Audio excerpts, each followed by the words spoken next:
Olá galera, tudo bem? Bom, hoje a gente vai começar conteúdo novo. Aquela parte de cartografia que a gente falou acabou. Então, logicamente, geofísica, geografia como um todo, é essencial mapas, que está intrinsecado ali na cartografia. E então eles são importantes saber interpretar. A gente vai usar muito mapa daqui para frente. Quando a gente falar de clima, quando a gente falar de hidrografia, então é de extrema importância. Mas agora a gente vai entrar em um assunto novo, que também é importante para o resto do conteúdo do ano. A geografia está tudo muito bem interligado uma coisa na outra. Então a gente vai ver coisas agora em geologia que vai ser extremamente importante para quando a gente for falar de clima, relevo principalmente também.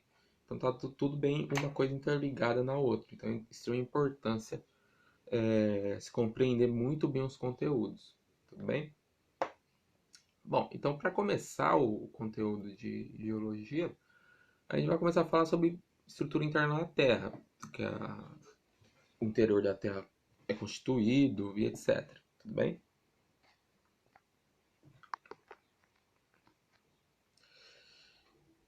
E para começar, que não dá para começar a falar sobre a Terra, sobre falar sobre aonde tudo começou, né? De extrema importância, entender o processo da formação do universo.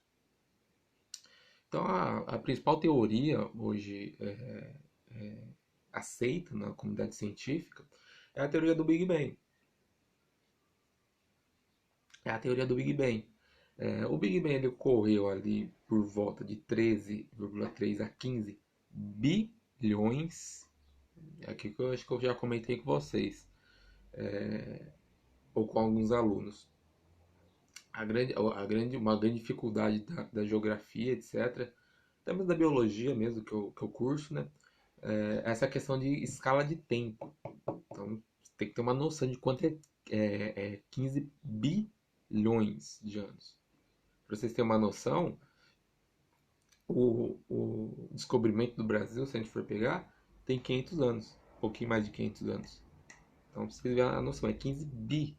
Então, logicamente, na escala de medidas, o bi é mais que 1 milhão. Então é muita coisa. Mas a teoria mais aceita é do Big Bang. O que foi o Big Bang? Foi uma grande explosão, então até então não se tinha, não se era conhecido o universo, não se tinha formado o universo ainda. E a partir dessa junção de matéria, essa junção de matéria, essa matéria não conseguiu mais suportar a quantidade de energia essa que é inimaginável pro ser humano. O ser humano não tem ideia a porcentagem de valor energético que tinha essa matéria. Uma hora não consigo mais aguentar e houve essa explosão. Então, o momento 1 do universo é a partir dessa explosão. Se a gente for colocar num relógio, vamos colocar assim, o segundo 1, o milésimo, vamos colocar assim, o milésimo 1 do universo é a partir dessa faísca, dessa explosão. Então, é o momento onde começa o universo. Como eu falei, tem ali na média de 3 a 15 bi. Há teorias hoje em dia que falam que o universo seja até mais velho, seja até mais de 15 bilhões de anos. Há teorias que colocam isso, que foram encontradas cometas, estrelas com mais de 15 bilhões de anos, então não se sabe muito bem por, por que isso ocorre. Então, há teorias hoje que colocam que o universo seja mais velho. É teorias, então, mas a teoria mais aceita é que o universo tem essa datação aí de tempo, tudo bem? Bom, e uma coisa também que muita gente se confunde, esses termos astronômicos, etc., é esse ponto que eu coloquei embaixo. Então a gente tem que ficar claro o que a gente tem um universo, o universo é só um. Então a gente tem apenas um universo. Lógico, tem algumas teorias, etc, que fala de multiverso, etc, que não é só em filmes, principalmente da Marvel. Tem teorias realmente científicas que falam que e podem existir mais de um universo no espaço, vamos colocar assim. Mas ainda é só teoria, então ainda não é provado nada. Mas tem o universo que a gente conhece é um, é apenas um, esse que nasceu a partir do Big Bang. No universo a gente vai ter várias galáxias. Então a gente tem dezenas de galáxias no universo. Dezenas mesmo, dezenas de galáxias. Uma delas é qual? A nossa. Como que ela chama? Via Láctea. Nossa galaxinha aqui chama Via Láctea. Dentro de várias outras galáxias. Então aí tem dezenas de galáxias. E dentro da galáxia, como eu falei, a nossa é a Via Láctea, tem os planetas. Então, numa escala, a gente tem universo, galáxia e planetas. Então essa é o, a escala, vamos dizer assim, do universo em si. Como eu falei, a gente tem várias galáxias, tem algumas mais conhecidas, como a galáxia de Andrômeda. A galáxia de Andrômeda é uma galáxia muito conhecida, muito falada. Então tem várias galáxias. E deixa essa pergunta, muita gente fala de vida fora da Terra, etc e tal. E é isso, né? Então a gente tem um universo para várias galáxias, e dentro dessas galáxias tem vários planetas. Então tem centenas de milhares de planetas. Então, assim, não é grande a probabilidade de vida fora da Terra, isso já é posto. Mas, assim, a probabilidade de se encontrar vida, principalmente celular, fora da Terra, é um pouco até médio, vamos dizer assim, porque é uma probabilidade muito grande. Existe muitos planetas no universo. Então, só conceituar, muita gente se confunde essa coisa de universo, galáxia, Via Láctea. Então tem esses conceitos. Tudo bem? Bom, então, deixa eu colocar aqui. Bom, então tá. Então formou teve o Big Bang, teve a explosão. E como que se formou? Então os planetas, as próprias galáxias, as estrelas, os sóis, como que se formou tudo isso? A teoria mais aceita é a teoria da acreção ou do acréscimo. O que é isso? Então teve uma explosão. Como toda explosão, o que vai ter? Vai ter, o que pra gente que conhece, fumaça. No caso da explosão do Big Bang, teve poeira cósmica. Então, a partir dessa explosão, houve espalhamento de poeira cósmica. O que aconteceu a partir dali? Essa poeira cósmica começou a se aglomerar. Então, primeiramente, se aglomerou e formou o Sol. Então, essa primeira imagem ali, ó, é a explosão. Então, teve essa poeira. A segunda já mostra um Sol, que seria um Sol primordial. Um sol primitivo ainda. A partir disso, o que restou dessa poeira começou a circundar esse Sol, que a gente pode colocar que é uma órbita. Circundando esse Sol, começou também a se aglomerar alguns elementos químicos. Por meio do quê? Por meio disso que eu coloquei no slide. Ó. Por meio da força gravitacional e da densidade de elementos. Então, esses lugares, esses planetas, começou a se juntar partículas de elementos. Começou a se juntar. Por isso, eu vou até falar no slide mais para frente, por isso que a gente tem planetas que a gente chama de telúricos, são planetas mais rochosos, então que tem uma certa semelhança de elementos, que é quem? Mercúrio, Vênus, Terra e Marte. Esses quatro planetas são telúricos, então eles são bem parecidos, os elementos do solo, no caso. Tem diferença, deixar claro, por causa dos vários processos particulares que cada planeta passou. Daí são bem parecidos nessa coisa de ser rochoso. Enquanto outros planetas, como Júpiter, Saturno, Urano e Netuno, são gasosos. São planetas gasosos. Então eles têm uma particularidade bem deles mesmo. Então por que isso ocorreu? Por causa dessa junção, dessa acreção de partículas. Tanto por causa gravitacionalmente, quanto por densidade de elementos. O que eu estou querendo falar com isso? Vamos pensar assim, o ferro, por exemplo. A gente tem muito ferro na Terra. Eles são, por eles serem iguais, os elementos de ferro, por densidade e ação gravitacional, eles se juntaram. A gente tem o hidrogênio também.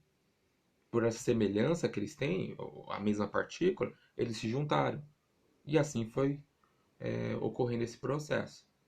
Até chegar no que é essa última imagem aí, ó, que é a Via Láctea como ela realmente é. O Sol no centro da Terra, aí está um pouquinho menor do que realmente é, e as órbitas dos planetas já formados, tudo bem? Aqui tem um esquema muito bom,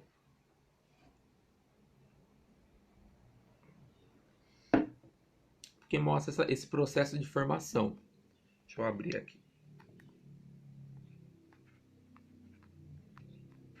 Aqui.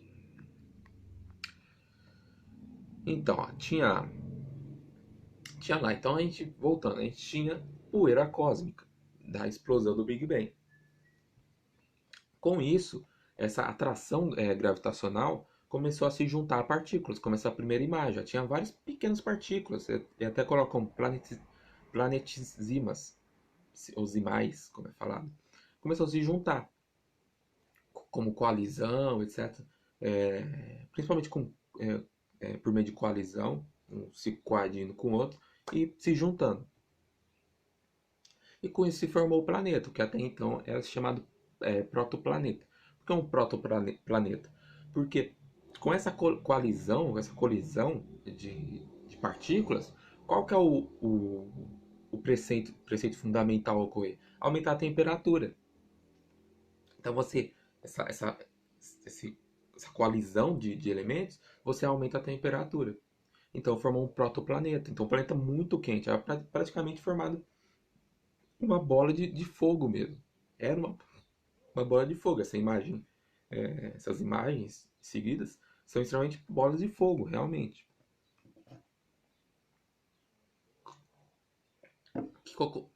A partir dali, então se formou por acreção essa bola de fogo.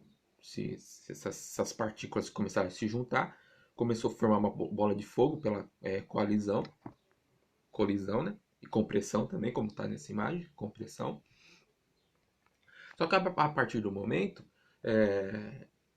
parou de ter essa colisão, colisão, começou a parar de ter essa colisão e ele começou a se resfriar. Então, principalmente as áreas mais externas da Terra começou a se esfriar. Então, a região mais externa da Terra começou a ter esse resfriamento e começou a formar regiões no globo. Então, regiões, camadas, como é colocado. Uma camada mais fria, uma camada mais quente. Isso tudo indo da parte mais exterior do globo até o centro dele. Então, a camada exterior indo para a região do centro, vai cada vez mais aumentando a temperatura. Por causa do quê? Desse resfriamento. Tudo bem?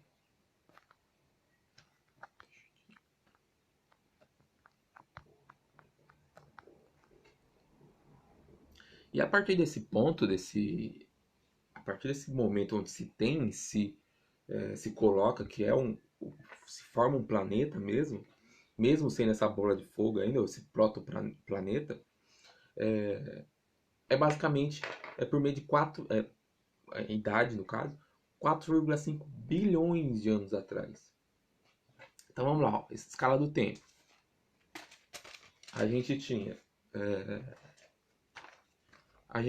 aqui o universo, basicamente 15 bilhões de anos atrás. O planeta Terra, no caso, foi se formar praticamente 10 bilhões depois do Big Bang, a 4,6 bilhões. Então, para vocês verem a escala de tempo. Não foi assim, Big Bang, do dia seguinte, o planeta, e no outro dia já estava. Não, demorou muito, muito mesmo. Assim, foi escalas enormes, astronômicas de tempo. Então foi muito tempo, sim. Só do Big Bang até a formação da Terra foi quase 10 anos, praticamente. Então é muito tempo mesmo. Então esse conceito de relação de tempo é muito importante entender, para não ficar muito boiando, vamos dizer assim. Tudo bem? Essa parte que eu já falei, então lá, Bauru fica. Hoje até não, mas dependendo do dia, fica praticamente perto do Sol. Mas brincadeiras à parte, esses planetas de Mercúrio, Vênus, Terra e Marte são os telúricos, como eu falei, são planetas rochosos. Então, logicamente, vão ter particularidades na matéria, nos elementos que compõem a rocha deles, mas são planetas rochosos. E a partir de Júpiter, então em Júpiter, Saturno, Urano e Netuno, são planetas gasosos, então que é formado especialmente por gás. Júpiter mesmo, ninguém sabe muito bem o que tem no interior do planeta.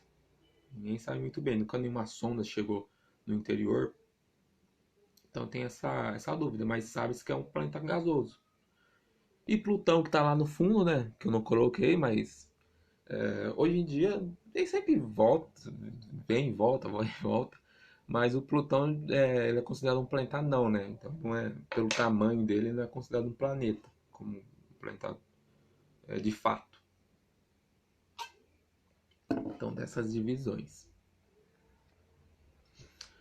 Bom, então, pegando esse ponto de formação, etc., esse ponto, principalmente esse ponto de acreção, é muito importante pegar para entender como que por que o planeta é dividido em camadas. Então, é muito, muito importante isso. Mas de fato a gente entra na Terra. Então a gente chegou, formou a Terra, 4,6 bilhões. 4,6 bilhões formou a Terra. E hoje, a gente já vem para hoje, ela vai ter um sistema terrestre, que é dividida em algumas, a gente pode colocar áreas no caso. Que é quem? A atmosfera, a hidrosfera, a biosfera e a litosfera. O que é esses conceitos? Né?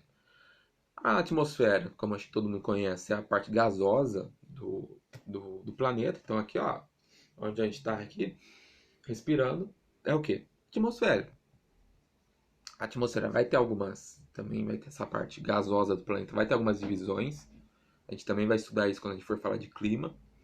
Mas a principal dela é a atmosfera em si. A hidrosfera é a parte líquida da Terra. Então, rios, lagos, mares, toda essa parte líquida da Terra é a hidrosfera. Então, é esse prefixo hidro, né? Quer dizer água.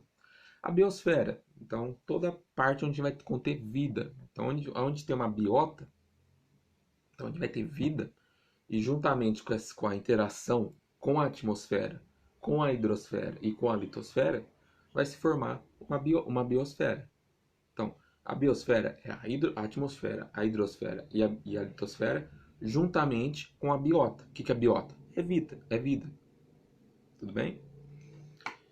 E a litosfera, que é o ponto central da nossa aula. Então, a biosfera vai ser a camada sólida da Terra. Então, vamos dizer assim, o que a gente conhece, o que a gente pisa. Então, o que a gente pisa é a litosfera. Hoje é a parte central E hoje, a partir das próximas aulas também, consequentemente, é o cerne da nossa aula, é a litosfera. Tudo bem? Essa imagem que é muito boa. Então a gente tem a atmosfera, que é a parte gasosa. Hidrosfera ali está representada pelo mar, mas também pode ser um rio, um lago, etc. A litosfera, como eu falei, é o que a gente pisa, o chão que a gente pisa, o que a gente vai denominar já já. E a biosfera, que é o conjunto disso. Então, é o conjunto de hidrosfera, de atmosfera e da litosfera, juntamente com essa vida presente, no caso. Ok? Eu sempre gosto também de pegar nas aulas essa questão histórica, né? Para filosofar um pouco, para intrigar a gente um pouco. Eu acho bacana isso. Hoje a gente sabe que o planeta ele tem um interior, ele tem um núcleo, que a gente vai falar nas próximas slides isso. Ele é dividido em camadas e a gente conhece bem como que é o interior. Mas a gente já teve vários pensamentos de correntes pensatórias nessa questão da Terra. Desde lá da Terra plana, como eu já falei na primeira aula presencial, e infelizmente até hoje tem gente que pensa em Terra plana. Então, se a Terra fosse plana, que não é plana, não teria centro da Terra, não teria núcleo, não teria centro, etc. Mas não é plana, ela é geóide. Até mesmo pensamentos mais de outras correntes filosóficas religiosas, até mesmo fantasiosas. Esses dois trabalhos, as duas artes, vamos dizer assim, são muito conhecidas. Essa primeira que acho que todo mundo já ouviu falar, que é a Divina Comédia, que é um quadro do Sandro Botticelli, que ele era lá de 1485, então no século XV, saindo ali da Idade Média, né? Que ele representa nesse quadro? Tem uma visão bem religiosa, né, no quadro, porque ele representa o interior da Terra como camadas. E a parte mais central do quadro, no caso, que é esse ponto mais abaixo ali, ó, seria o inferno. Então, a Terra seria dividida em várias camadas, onde as pessoas sofreriam penitências, no caso. Então, tem uma visão bem religiosa. E a última camada seria onde o inferno em si mesmo. Então, uma visão bem religiosa do conceito de interior da Terra. E o da direita aqui é uma obra também do Jules Verne, inclusive virou filme, né, uns 10 anos atrás, que é A Viagem ao Centro da Terra. Em momentos da história, muito se pensou que o centro da Terra em si fosse mesmo um paraíso que teria animais, sei lá, fantásticos, animais diferentes, seriam fontes da juventude, etc. Se pensou muito isso uma certa época da humanidade. De fato, é verdade mesmo. Não, se imaginou isso mesmo. E a obra do Verne é uma dessas ideias, como eu falei. Para quem tiver curiosidade, tem um livro, né? E tem um filme também, né? Que foi adaptado uns 10 anos atrás, mais ou menos. Então, é uma visão ali, né? Bom, então, pegando esse contexto histórico, essas outras visões de estrutura interna da Terra, a gente vai entrar de fato o que é científico, o que é fato, o que é real. Então, o que a ciência fala.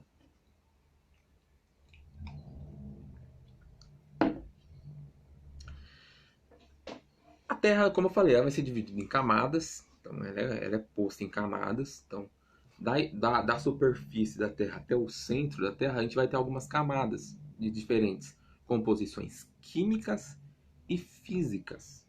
Então, tem esses dois tipos de composição: química e física. Tudo bem? É tanto que há duas classificações vamos dizer assim, para o nome dessas camadas, dessas regiões, que é a denominação, a classificação, vamos colocar assim, física e a classificação química, no caso, tudo bem? Vou dar um zoom aqui.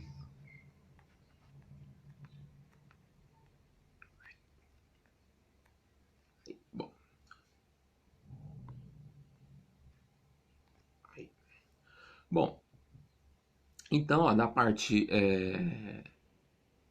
a imagem do lado esquerdo é a classificação do modo químico. Então, de como as camadas constituídas quimicamente. E a imagem do lado direito é a partir como as camadas se situam fisicamente. Então, fisicamente, como que elas são? E a parte da esquerda, quimicamente.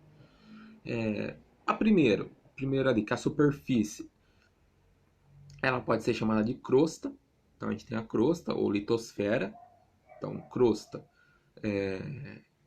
do ponto de vista químico e litosfera do ponto de vista físico. Depois, no ponto de vista químico, a gente vai ter o manto. Então, a gente tem o manto superior e o manto inferior. Então, tudo ali o manto.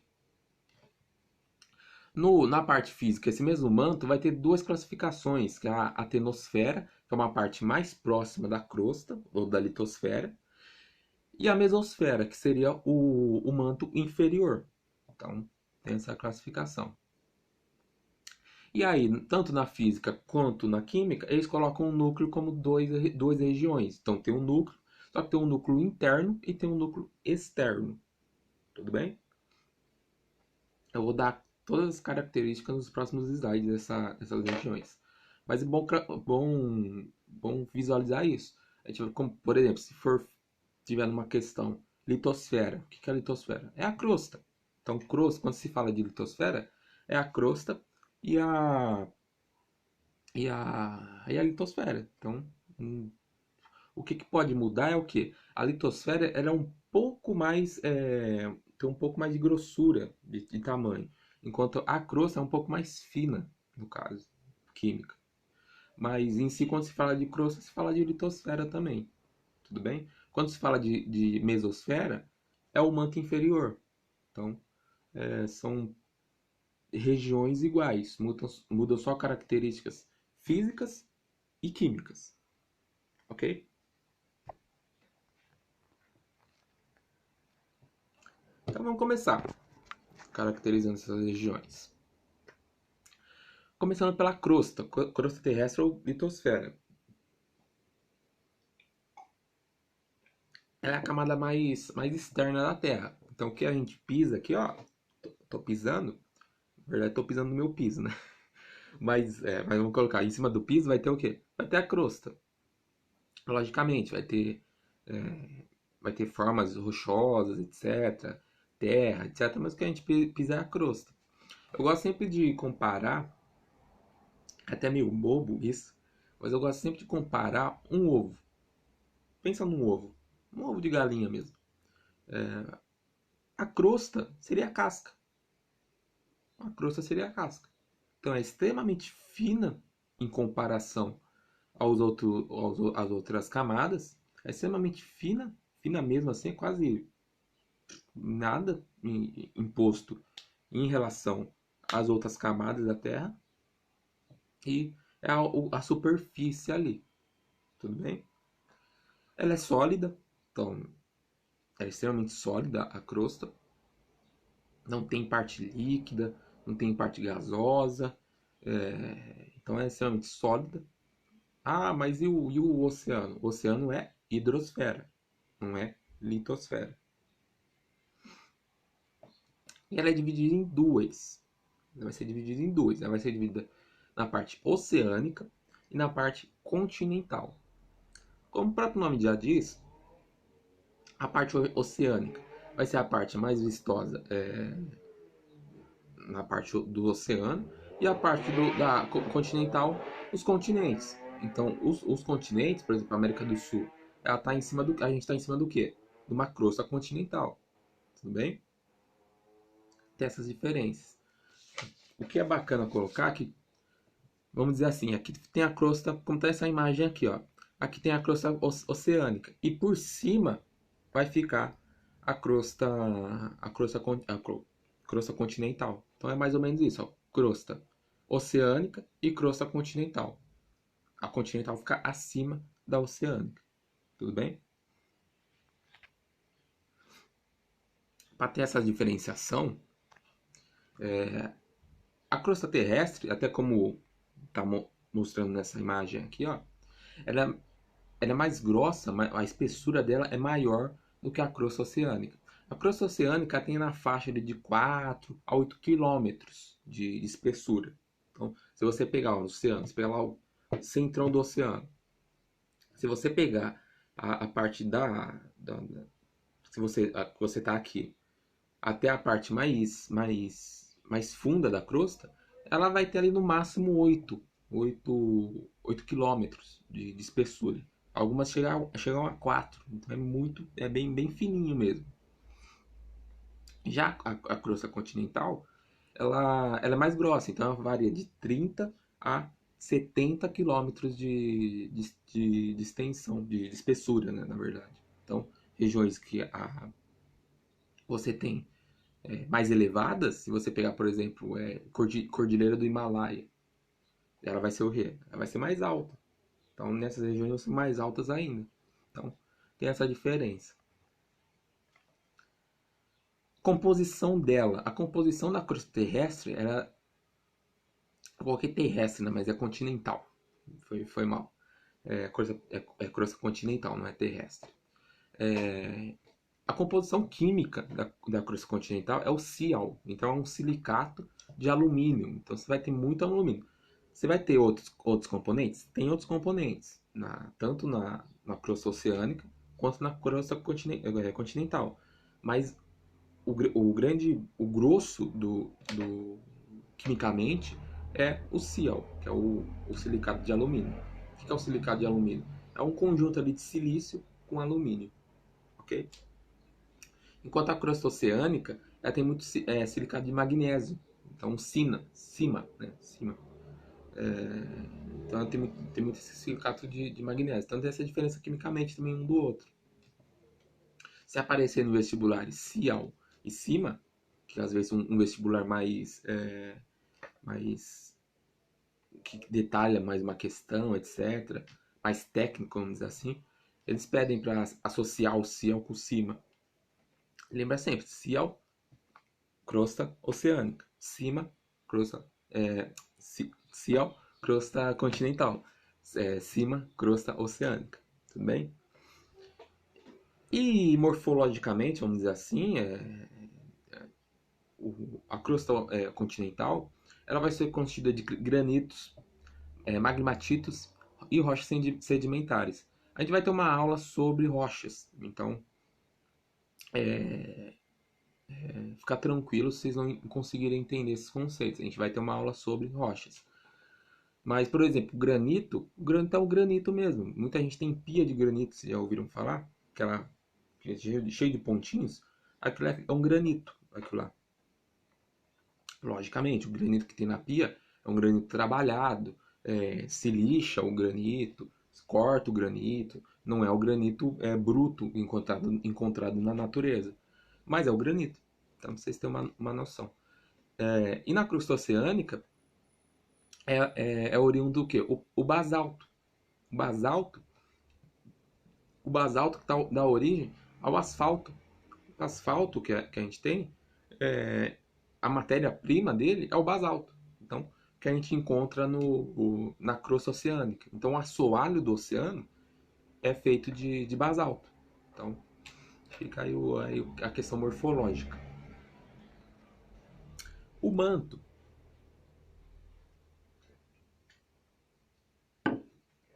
O manto. O manto, se a gente falou lá que a crosta é sólida, o manto, ou o manto, ou a atenosfera, ou mesosfera, ele vai ser constituído, ele é ou pastoso ou magmático. O que é uma coisa pastosa? É uma coisa que não está nem no líquido total e não está nem no sólido. Então, por exemplo, sei lá, vamos pegar um exemplo aqui. Um exemplo meio bobo, hein? O doce de leite, por exemplo. Ele é pastoso. Ele é algo pastoso. Ele não está nem no grau de sólido e nem no grau de líquido. Então, ele é pastoso. Ou magmático, também pode ser magmático. O magmático ele vem de magma. O que é o magma? O magma é a lava. Então, você já viram quando o vulcão sofre uma erupção? Teve um recentemente, acho que na Tailândia, se não me engano, Como que chama? Esqueci o nome dele. Mas ele teve recentemente, semana passada, semana retrasada, teve uma erupção, uma imagem incrível, assim, do ponto de vista geográfico.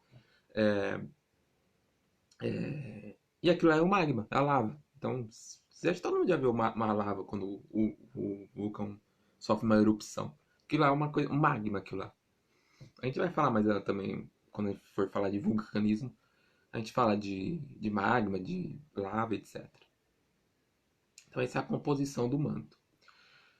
Quimicamente, você vai encontrar silício, magnésio e ferro. Então, a gente já vai ter um pouquinho de. Não tem muito. Os principais componentes do manto é silício e magnésio. Mas a gente já vai encontrar alguma coisa de ferro. Você vai ser dividido em duas. Então, o manto superior, então vai ficar na parte mais externa, também chamado de atenosfera, que fica mais próximo ao crosta, e o manto inferior, que é a mesosfera, que fica entre a crosta e entre o núcleo, no caso. Interessante falar também que 80% do volume da Terra, então se a gente pegar a Terra, esse tamanho enorme, 80% do volume, então do total, é manto. Então vamos dizer assim, você tem lá a Terra. 20% é crosta e núcleo. 80% é manto. Então é muita coisa. Então o recheio da nossa Terra é praticamente todo manto. É muita coisa. Um ponto muito importante, isso aqui é bom até marcar um X, não que os outros não sejam importantes, mas isso aqui é bom até marcar um X, que isso é extremamente importante para as próximas aulas também. Quando a gente for falar de tectônica de placas, placas tectônicas, deriva continental, vulcanismo, etc. É extremamente importante esse conceito. As correntes convectivas. O que é isso? O manto está pastoso, então ele está em constante movimento, como algo pastoso. O movimento dele o movimento dele forma o que? Essas correntes convectivas. Essas correntes convectivas são essas setas. Olha essa imagem, deixa eu tirar aqui. Essa imagem de baixo, você está vendo ali, ó, essas setas. Então elas estão fazendo assim, né, as setas. Isso é uma corrente convectiva. Por que ela faz isso? A questão de qualquer elemento químico, até mesmo a água, o que ocorre? Quando o componente está frio, basicamente, quando ele começa a esfriar, ele aumenta a densidade, ele fica mais denso. O que ocorre? O manto ele está embaixo e está mais quente. Por quê? Porque ele está mais próximo do núcleo. A parte de cima do manto, ela começa a se resfriar. Quando ela se resfria, ela fica mais denso. Consequentemente, a parte mais quente, ela fica menos densa. O que vai ocorrer? Elas vão trocar de posição. Então, essa parte aqui, ó, que estava mais quente, ela fica menos densa. E a parte que começou a se resfriar, ela fica mais quente. Então, ela vai fazer isso aqui, ó. O que ocorre depois? A mesma questão. Essa parte que estava fria, ela vai para baixo, esquenta. Essa parte que estava quente veio para cima, ela começa a resfriar. O que vai ocorrer? Ela gira. Vai fazer isso de novo. E ela vai começar a fazer movimentos circulares, vamos colocar assim. Que é exatamente essa imagem de baixo, ó. Por causa dessa questão de densidade e resfriamento do manto, ela começa a fazer esses movimentos circulares. Qual que é a consequência disso? As placas tectônicas, a gente vai falar mais nas próximas aulas, que a crosta ela vai fazer o quê? Ela vai se movimentar. Então até aqui, ó, você tem aqui a crosta. Quando o manto se movimenta aqui, ó, ela começa a se movimentar. Tudo bem? É como se a gente tivesse, sei lá, eu não tenho nada aqui. A gente aqui, ó. Deixa eu ver aqui. Ó. Essa tampinha aqui, ó. Ó, essa tampinha tá rodando. Se eu coloco uma superfície aqui, ó, em cima, e ela começa a rodar, Se ela começar a rodar aqui, eu coloco uma superfície aqui, o que vai acontecer? A superfície que está aqui, ela vai se movimentar, não vai? É o mesmo processo do manto, juntamente com as placas tectônicas, a crosta. Dois pontos importantíssimos falar. Inclusive, um eu vou falar mais a seguir. Quando eu falo em resfriar, não é que se resfria, é que ela fica mais frio, vamos dizer assim, que a parte inferior. Por que eu falo isso? Porque aqui a gente está falando de centenas de milhares de graus Celsius. Para vocês terem uma noção, esse manto que fica embaixo, ele fica na faixa de 4.000 graus Celsius. 4.000 graus Celsius. Esse de cima, que eu falei que se resfria, ele fica na faixa de 2 ou 3 graus Celsius. Então não é assim, quando eu falo resfriar, não é que, nossa, vai congelar. Não, ele vai ficar, vamos dizer assim, menos quente, vamos dizer assim. Tudo bem? Então fique claro isso. Outro ponto também, que inclusive eu coloquei ali ó, no slide, esse deslocamento que o manto faz, esse movimento que o manto faz e consequentemente desloca a placa tectônica e a crosta em si, ela vai ter alguns consequências. Quais são? Vulcanismo, os terremotos. Então, quando ocorre um terremoto, lógico que tem alguns tipos de terremotos, a gente vai estudar isso também. Mas quando ocorre um terremoto, é basicamente por quê? Por causa desse movimento de convecção do manto. Tudo bem? Vamos seguir.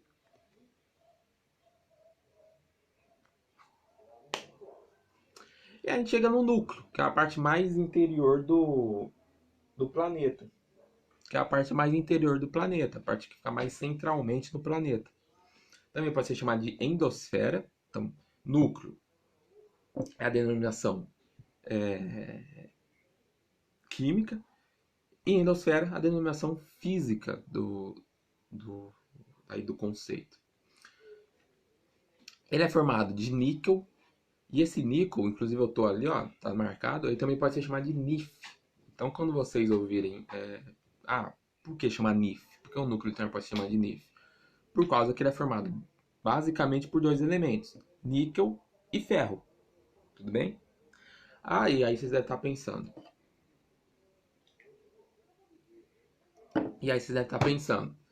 Mas por que o núcleo é formado por níquel e ferro e a crosta é formada por magnésio?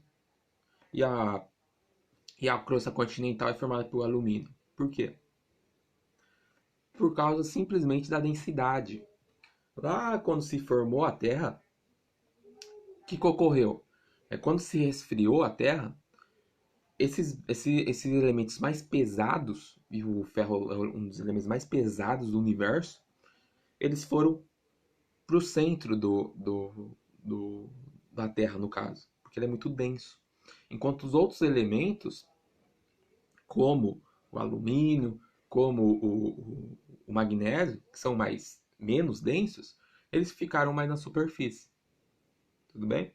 Então, por causa desse motivo que tem essa constituição química nas estruturas do planeta. Aí tem essa questão também, até mostrando na outra imagem, o núcleo é dividido em dois. Então a gente tem um núcleo externo e um núcleo interno. O núcleo externo, ele é líquido. Então a gente passa sólido, pastoso, que é essa, como eu falei, não está nem no líquido, nem no sólido, então no manto é pastoso. E o núcleo externo, ele é líquido, então é totalmente líquido. E o núcleo interno é sólido. Sólido. Então, aqui ó, isso é uma coisa sólida. Uma coisa sólida. É sólido. Por que ocorre isso? Vocês devem estar pensando, mas estava pastoso, estava líquido, e por que agora está sólido? Você deve estar pensando isso. Por causa da pressão. Vocês imaginam um objeto ali, um núcleo, que está aguentando toda a pressão do planeta. Está aguentando a pressão do manto, está aguentando a pressão da crosta, está aguentando a pressão da atmosfera. O que vai acontecer com isso? Ele vai ficar sólido. Então ele vai ficar sólido, extremamente sólido. Tudo bem? E um outro ponto também que é importante destacar nessa questão do núcleo é que se a gente tem duas partes, interno e externo, e essa divisão de essa constituição física, um sendo líquido e outro sendo sólido, vai gerar um atrito. Então essa parte líquida gera um atrito na parte sólida do núcleo. O que ocasiona isso? O campo magnético. Então se a gente tem aquele campo magnético, da bússola, por exemplo, é por causa do quê? Desse atrito entre o núcleo externo e o núcleo interno. Então, se cair em pergunta de vestibular, o que gera esse campo magnético é esse atrito entre o núcleo externo e o núcleo interno. Ok? Tem um outro ponto também, que é as zonas de descontinuidade.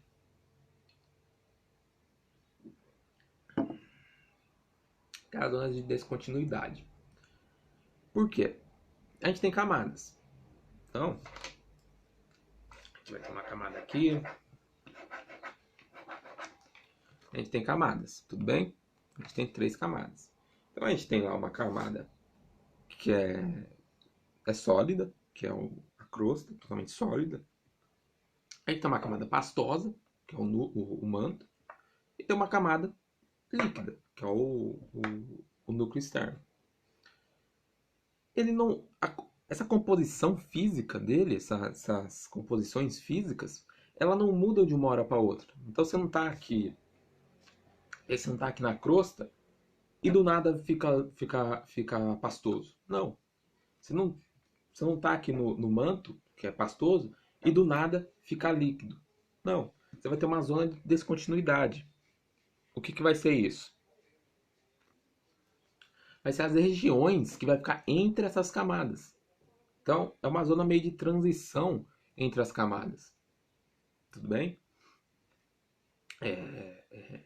Para não ocorrer essa mudança brusca de propriedades físicas, como eu falei, você mudar do manto, que é pastoso, para uma região líquida, como o núcleo externo. Então ele vai mudar gradualmente. Essa região que muda gradualmente, essa composição física e química, chama zona de descontinuidade. Tudo bem? A gente tem algumas.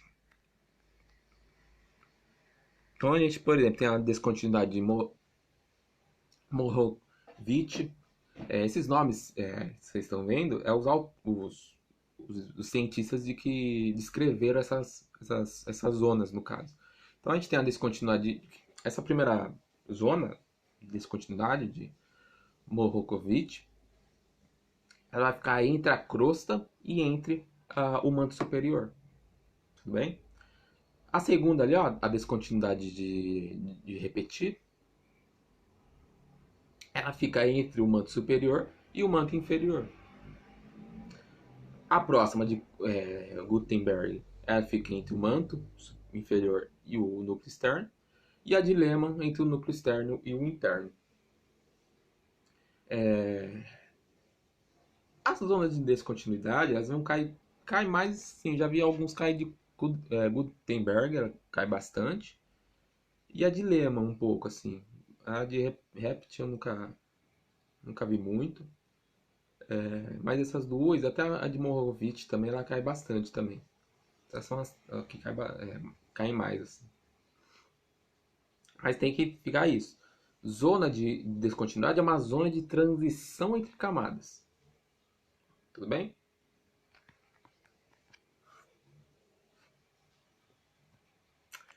Bom, tá, então a gente falou sobre essas camadas e tal. Mas como que o homem sabe como que o homem sabe essa constituição física, química dessas camadas? Pra vocês terem uma noção, o máximo que o homem conseguiu perfurar a crosta terrestre foi 11 mil quilômetros. Não é quase nada. Não é praticamente nada. 11 mil metros, desculpa. 11 mil quilômetros não. É 11 11 mil metros no caso. Então, não é praticamente nada. Você viu lá, a crosta terrestre tem a, a região mais de superfície, mais fina da crosta terrestre continental, tem 30 quilômetros. 11 mil metros não é nada. Então como que o homem sabe tudo isso? Por dois princípios. Primeiro, erupções vulcânicas. Então, principalmente, a gente sabe que, quimicamente, quando se tem uma erupção vulcânica, se estuda ali os artefatos que o vulcão expeliu. Então, você sabe o que era constituído aquela matéria, o elemento que é constituído. E também a gente sabe por questões físicas também. Então, se a gente olha o magma, a lava saindo do vulcão, a gente sabe que fisicamente ele é pastoso, então, por meio desse conceito. Mas a gente está falando de uma parte muito superficial ainda do planeta. Para isso tem um outro método, um outro modo também de se olhar, de se saber essa constituição do interior da Terra, que é por meio das ondas sísmicas. O que são as ondas sísmicas? Basicamente são os terremotos. Então, quando tem terremotos, esse terremoto ele lança ondas sísmicas, que são as vibrações. Quando você tem essas vibrações, quando você tem uma mudança de matéria, então, sei lá, quando você muda da parte sólida para a parte pastosa, quando você muda de diferentes elementos químicos, o modo de propagação dessa onda muda. Então é a mesma coisa se você, por exemplo, sei lá, você pegar uma madeira, vamos colocar assim, pega um exemplo, uma madeira, um ferro e um alumínio, esses três elementos. Se você bater em cada um deles, vocês podem notar o modo como vibra, tanto visualmente quanto auditivamente, vocês veem que é diferente. Quando você, por exemplo, você bater, aqui, ó, pega uma caneta, bate numa estrutura de alumínio. Depois pega a mesma caneta, bate numa estrutura de ferro. A forma como se propaga, tanto auditivamente, quanto você vê ali, ó, ele balançar, é diferente.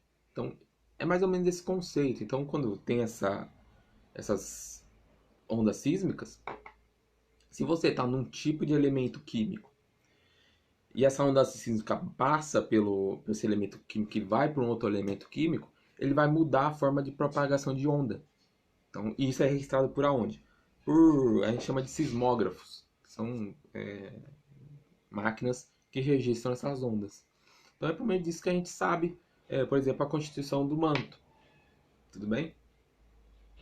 O núcleo, como o núcleo é muito interior, as ondas sísmicas não chegam até o núcleo, etc.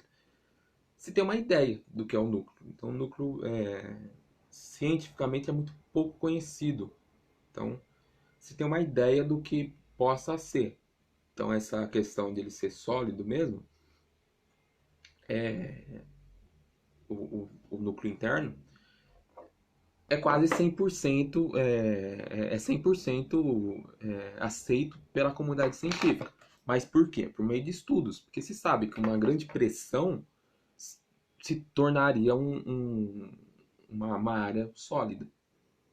Mas não por visualização ou por estudos mecânicos diretamente feitos, como essas questões das ondas sísmicas. Então, é mais por questões de estudos mesmo e pesquisas, no caso. Tudo bem?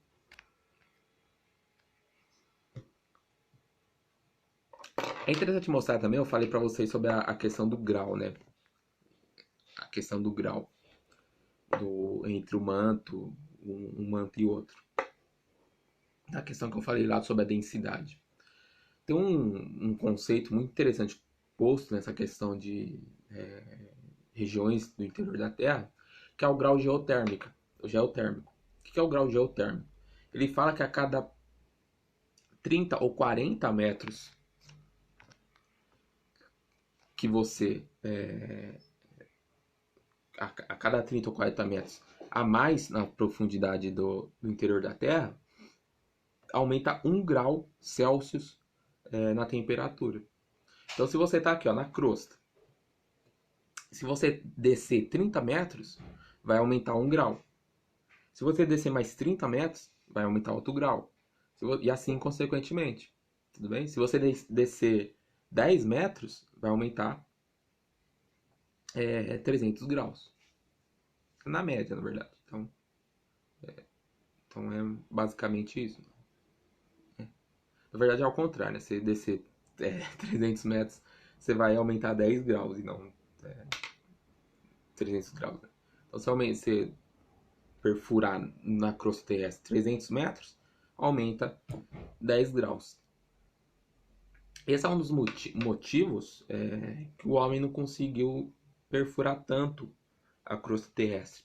Pela temperatura, que cada vez que você vai indo mais para o centro, aumenta muito. E também por uma questão de pressão. Então, cada vez mais que você vai para o centro da Terra, aumenta cada vez mais essa pressão na área, no caso. Então, por esses dois motivos que você não se tem essa... o homem não conseguiu muito ir para o centro da Terra. Tudo bem?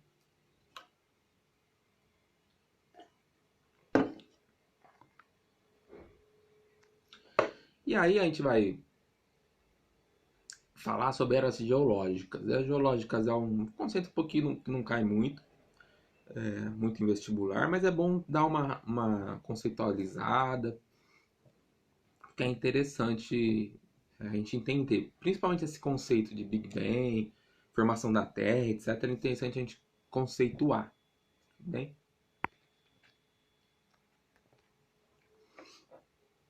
O que é uma era geológica, né? Uma era geológica, basicamente, era a história do planeta que eles dividem em fases. Então, vai ser dividido em fases. Aqueles 4,6 bilhões, eles vão ser divididos em algumas fases da Terra. A Terra não foi sempre a mesma coisa. Tanto do ponto de vista geográfico, geológico, biológico. Ela não foi sempre a mesma coisa nesses 4,6 bilhões de anos. Então, a gente divide em fases. Essas fases são os érons, as eras, os períodos e as épocas. A gente vai pegar aqui principalmente as eras e os períodos. Principalmente as eras. As épocas para a gente não é importante e os érons também não. Para vocês terem um conceito do que seriam essas érons, eras, etc. Pense num armário. Então a gente tem um armário lá. Um armário de, sei lá, 3 portas. Esse armário vai ter gavetas. Então, ó, o armário como um todo, a gente tem um armário. As portas dos armários vai ser o quê? Vai ser os érons. Dentro dessas portas vai ter o quê? Vai ter gavetas. Então, o que são as gavetas? As eras. Dentro dessas gavetas vai ter compartimentos. O que são os compartimentos? Os períodos. E dentro desses períodos vai ter, que são os compartimentos, vão ter que as épocas. Ou seja, então você tem um éron grande. Dentro do éron você tem eras. Dentro das eras você tem períodos. Dentro dessas eras. E dentro desses períodos você tem épocas. Ok?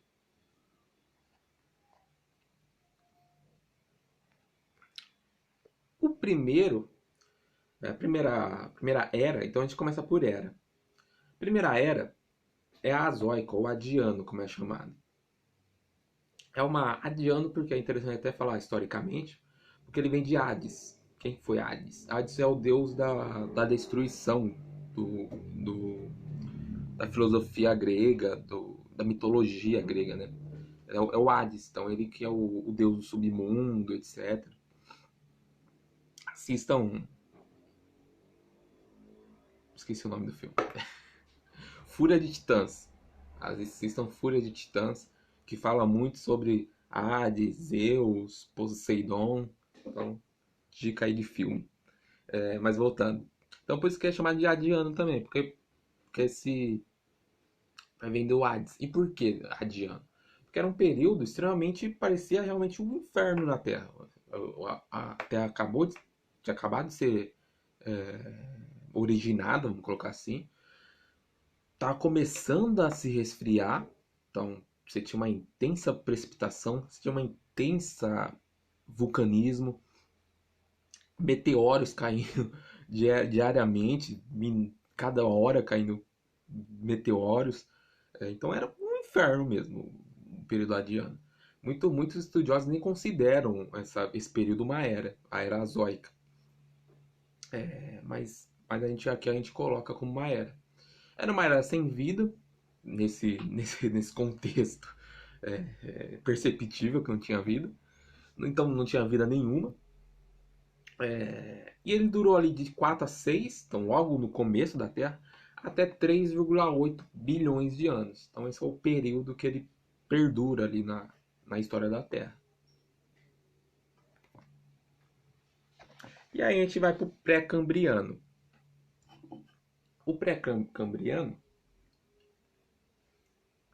que é uma era, ele é dividido em dois períodos, que é o Arqueozoico e o Proterozoico. Então, ó, dentro da era, você vai ter Arqueozoico e Proterozoico.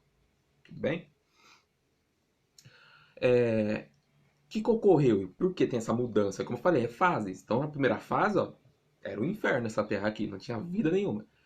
Na segunda fase, na segunda era, surgiu o quê? A vida. Uma vida muito primitiva mesmo, assim, era vida celular, nível celular, não é a vida mesmo.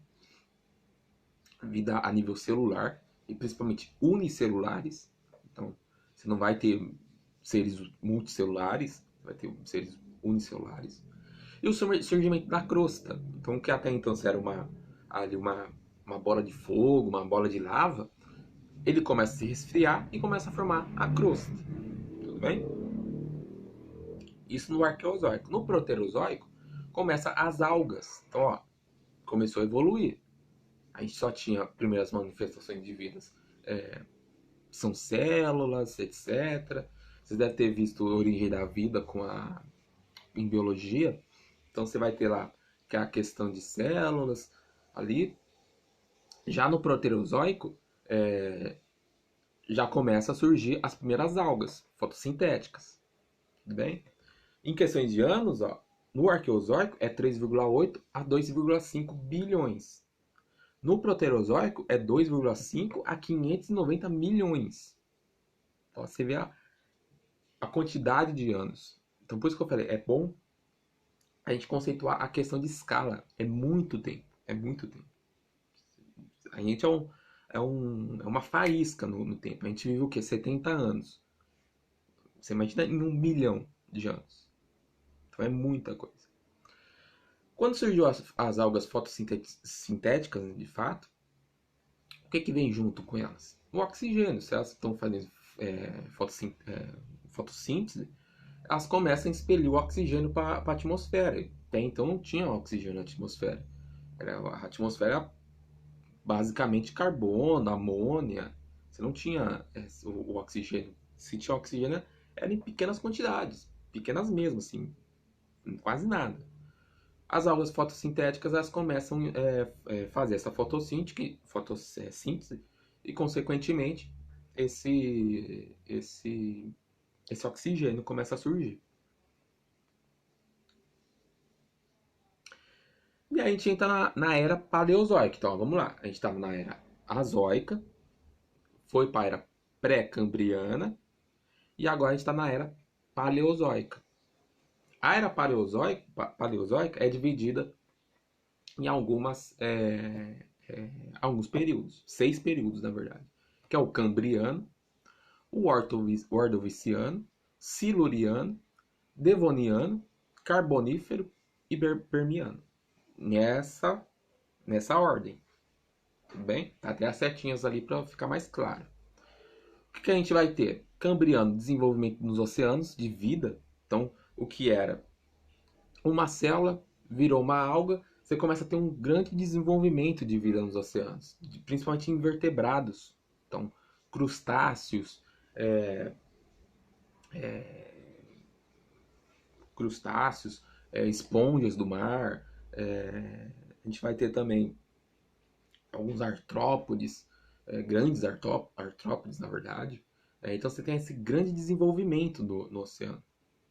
Vocês estão vendo, ó, a vida em si ela surgiu onde? Nos oceanos. Até então, ó, a crosta, a vida na Terra estava lá, a crosta estava lá, ó. Não tinha ninguém até lá na Terra. Tudo bem? Depois a gente tem o surgimento dos peixes. E no Siluriano, o que vai ocorrer? Um processo fundamental é o surgimento das plantas terrestres. Então, o surgimento das plantas terrestres é fundamental por quê? Porque os animais, e principalmente alguns outros invertebrados, na verdade, eles começam a ir para a região terrestre também. Tudo bem? Depois a gente tem o surgimento dos anfíbios, dos répteis, tudo em ordem, nessa ordem. Depois a difusão dos répteis, então os répteis nesse período têm um grande, consegue aumentar drasticamente sua população. Geologicamente a gente tem a Pangeia. O que foi a Pangeia? É os continentes que a gente conhece tudo separadinhos, Europa, América do Norte, África, tudo junto. Então, a gente vai falar nas próximas aulas sobre a Pangeia. Mas é tudo junto. Então você não vê, ó, você não vê Europa, você não vê Oceania, você não vê Ásia, é tudo junto. É um grande continente. Isso é a Pangeia. Nesse período ela se forma completamente. Nas próximas aulas a gente vai ver como se separou. Porque, se separou, né? Então, assistam as próximas aulas. Então vocês estão vendo, é importante também, isso é uma questão evolutiva também. Uma questão de evolução. Vocês viram que vocês vão ter evolução em biologia? Vocês viram que é tudo perfeitamente a questão evolutiva. Então primeiro surgiu os peixes, depois surgiu os anfíbios, depois surgiu os répteis. Tudo bem? Então é tudo uma questão evolutiva mesmo. E aí a gente entra na era mesozoica. A era mesozoica. A era mesozoica. Você vai ter o maior desenvolvimento dos répteis. E aparecem os primeiros mamíferos. Mamíferos muito pequenos, não são grandes mamíferos. Então são mamíferos muito pequenos. Principalmente porque os mamíferos nessa época, e principalmente na era dos dinossauros também, eles eram presas, eles não eram predadores, como hoje em dia são alguns, né, alguns mamíferos. Mas a grande maioria eram presas de répteis. Então a gente entra na era mesozoica. Então, ó, era azoica, pré-cambriana, paleozoica e a gente entra na mesozoica. Tudo bem? A mesozoica é dividida em 3 fases, 3 períodos: Triássica, Jurássica e Cretácica. A Triássica, como eu falei, ela é muito representada pelo desenvolvimento dos répteis e pelos primeiros mamíferos. Então os mamíferos aparecem aí. Questão evolutiva, ó, peixes, primeiro apareceu os peixes, na questão vertebrados. Peixes, depois apareceram os anfíbios, os répteis e os mamíferos. Tudo bem? Depois no Jurássico, como vocês já devem estar pensando aí, ó, é isso mesmo. Você vai ter um grande domínio dos dinossauros. O grande período dos dinossauros aí, ó, perdurou quase 60 anos. Milhões de anos, né? 60 anos. Quase milhões de anos. Então, você vai ter um grande período lá dos dinossauros. Eles vão dominar a Terra. E os mamíferos vão ser presa de dinossauro. E no Cretáceo, você tem a decadência dos dinossauros, ali, representado pelo nosso querido Barney. Então você tem a decadência dele, tem várias teorias por que ocorreu a morte dos dinossauros, né? Meteoros, poderia ser alguma toxina, alguma doença que surgiu, mudanças em placas tectônicas, então algumas teorias. A mais aceita é do meteoro mesmo. E você tem a formação dos primeiros lençóis de petróleo. Então o petróleo, que eu também vou falar para vocês, quando a gente for falar de rochas, ela começa a ser formada. Então, nesse período também. Então, e a última era a gente tem a Cenozoica. Então, retornando, a gente tem eras azoica, pré-cambriana, paleozoica, mesozoica e cenozoica. Tudo bem? A gente está na cenozoica. Na cenozoica, a gente vai ter duas divisões de períodos: terciária e quaternária.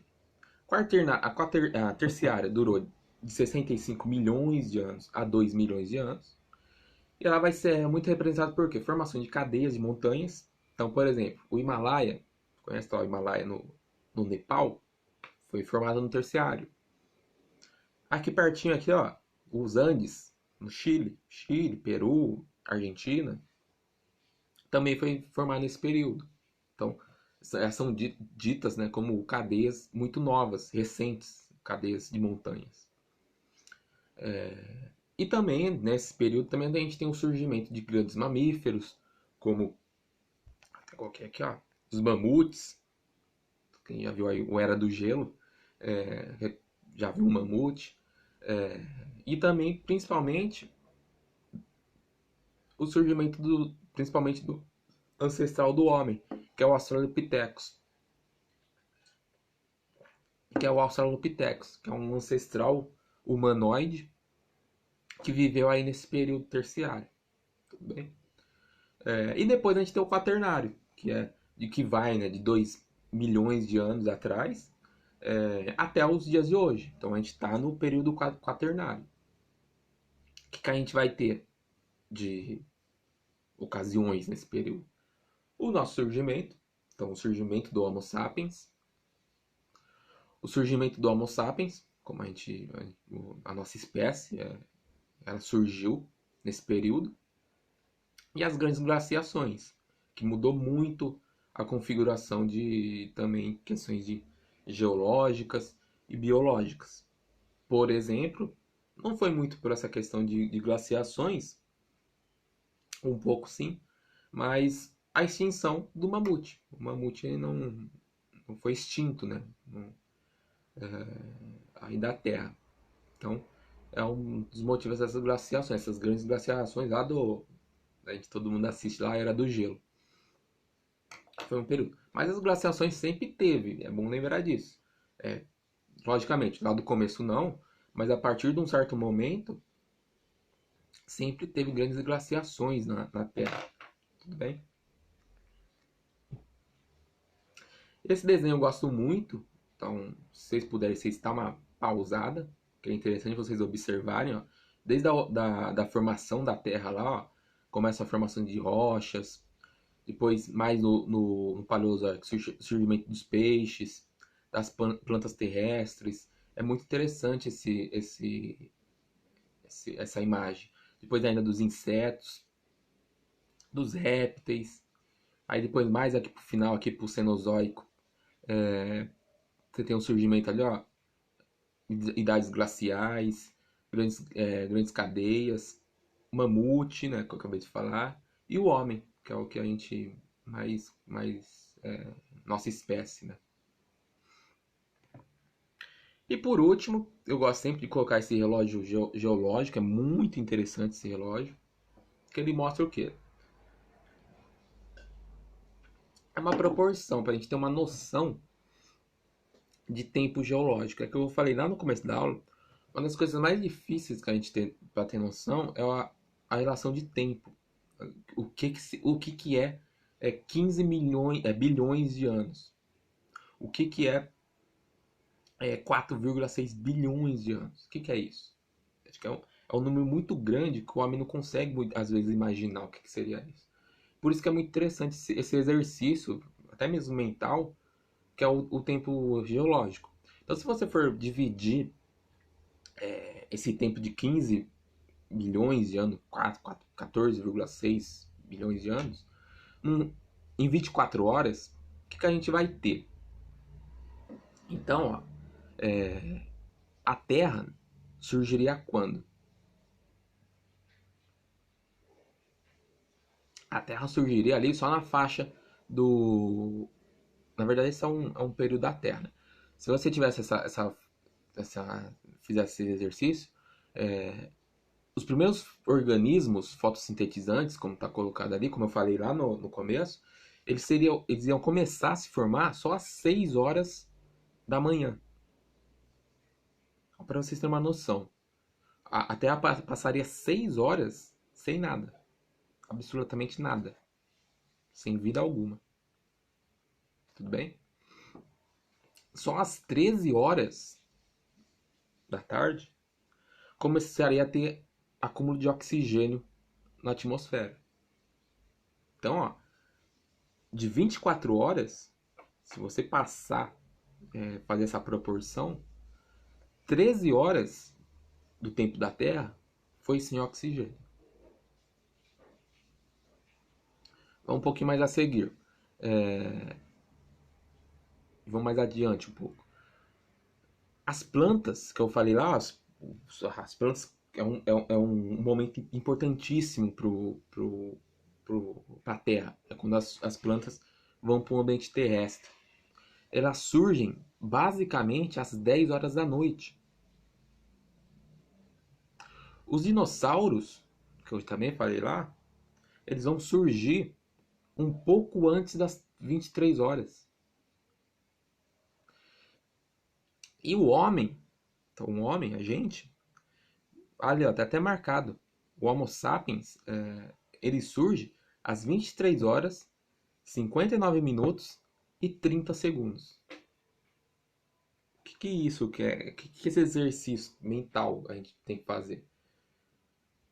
A gente é extremamente novo no planeta. Então lá, se a gente pegar os 4,16, os 4,6 bilhões de anos e transferir para um relógio, o ser humano ele surgiu nos últimos 30 segundos. A gente é extremamente novo no planeta. O planeta ocorreu muita coisa. O planeta passou 6 horas sem vida. Então, para vocês aí raciocinarem e verem essa questão de tempo geológico. Tudo bem? Bom, era isso hoje. Qualquer pergunta, me chamem lá no grupo, no Face, tudo bem? Um abraço, falou!